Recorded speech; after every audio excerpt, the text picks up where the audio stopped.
สวัสดีครับสวัสดียามเช้าๆพี่น้องนี่กำลังตื่นพี่น้องดูได้รู้เรียนนะมาดูหนุ่มๆรุ่น3 เดือนรุ่น4 เดือนพี่น้องรุ่น3 เดือนรุ่น4 เดือนนี่แต่ตัวเมียพี่น้องตัวเมียสิร้ายกว่าตัวผู้เนี่ยตัวแดงๆนี่โมเมนต์นะพี่น้องตัวนี้4 เดือนกว่าล่ะ4 เดือนกว่ารุ่นนี้3 เดือนพี่น้อง3 เดือนจะ4 เดือน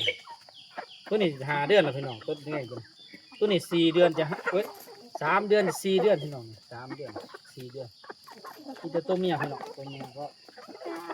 สิร้ายเนี่ยตัวผู้พวกนุ่มๆโมนี่ไว้นี่ก่อนพี่น้องเพราะว่ามือนี่สิไปกรุงเทพพี่น้องมือนี่สิบ่เห็นคลิปเนี่ยจักมือแล้วพี่น้องเพราะว่ามือนี่สิลงกรุงเทพจักมือ2 มือนี่ละพี่น้องแต่กลับมาขอกันไงมาทางให้ซี่เขาเป็นผู้เก่าว่ามีสิปัญถามมาว่าเลี้ยงอย่างเนี้ยแล้วว่าถ่ายแต่คลิปให้ออกบ่ก็หมายเป็นพี่น้องเนาะเฮา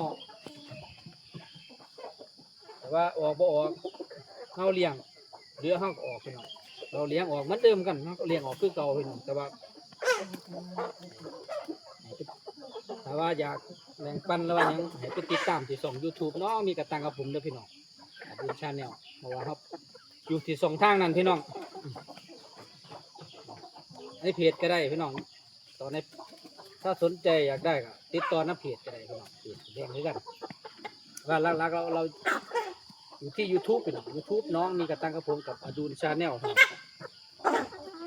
ว่าเขามีช่อง YouTube อยู่พี่น้องอันนี้เขาเป็นเพจเท่ากับไทยเบิ้งคือเขาไทยซีเขาเบิ้งพี่น้องช่วงนี้หนุ่มๆใกล้พร้อมที่จะคัดมันกับบ่ไข่หลายพี่น้องบ่มีเหลือแค่2 ตัวเท่านั้นพี่น้อง2 ตัวนั่นก็ซีเพิ่นแต่ว่าบางคนสีเพิ่นบ่มักพี่น้องก็บ่ได้ไป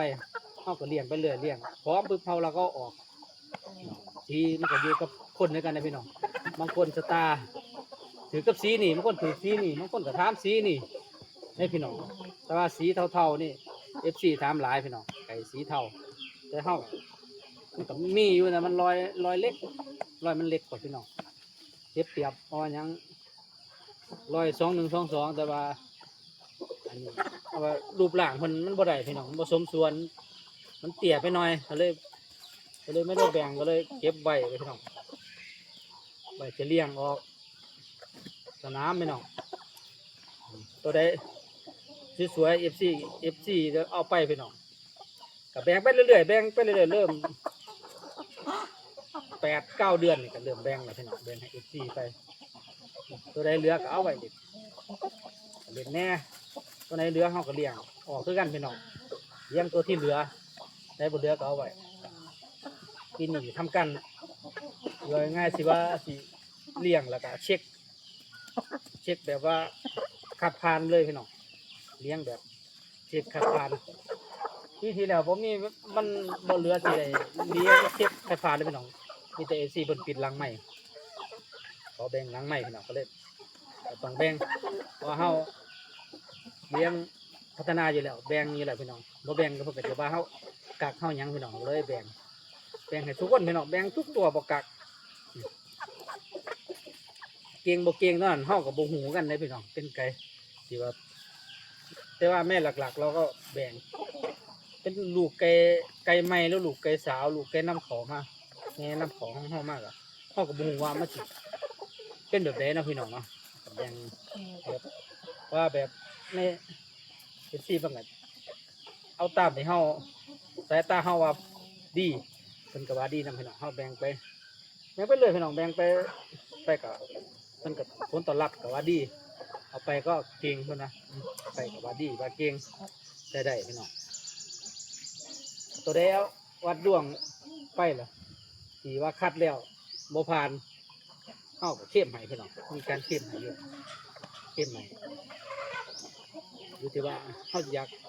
แบบทำการแบบเช็คหรือว่าคัดก่อนค่อยแบ่งเนาะพี่น้องเนาะปีนี้ก็เริ่มเป็นนุ่มๆได้เนี่ยเช็คก่อนแล้วก็เป็นให้ FC ว่าแม่นยังเราพี่น้องเอาไปล่ะมัน บ่เก่งบ่หยังเสียเวลาคนเดียวไปพี่น้องมันเสียความรู้สึกเฮาก็เคยแบบเฮาก็เคยเล่นไก่กองคือกันพี่น้องเคยซื้อไก่มาเล่นเหมือนกันเสียความรู้สึกอันนั้นเฮาก็ขอเช็คก่อนให้ติดให้ดูก่อนให้เบิ่งอืมมักก็เอาบ่มักก็ผ่านพี่น้องแค่นั้นล่ะรอหนุ่มๆปีนี้ล่ะทำการเช็คให้แบบดีๆก่อนพี่น้องแล้วฝากติดตามฝากกดไลค์กดแชร์ซับสไครต์เด้อพี่น้องเดี๋ยวจะเจอกันคลิปหน้าพี่น้องอีกมือสองมือพอๆกันเด้อพี่น้องไปกรุงเทพก่อนอีกวันสองวันก็กลับมาพี่น้องได้จ้ะให้เจอกันคลิปหน้าสวัสดีครับ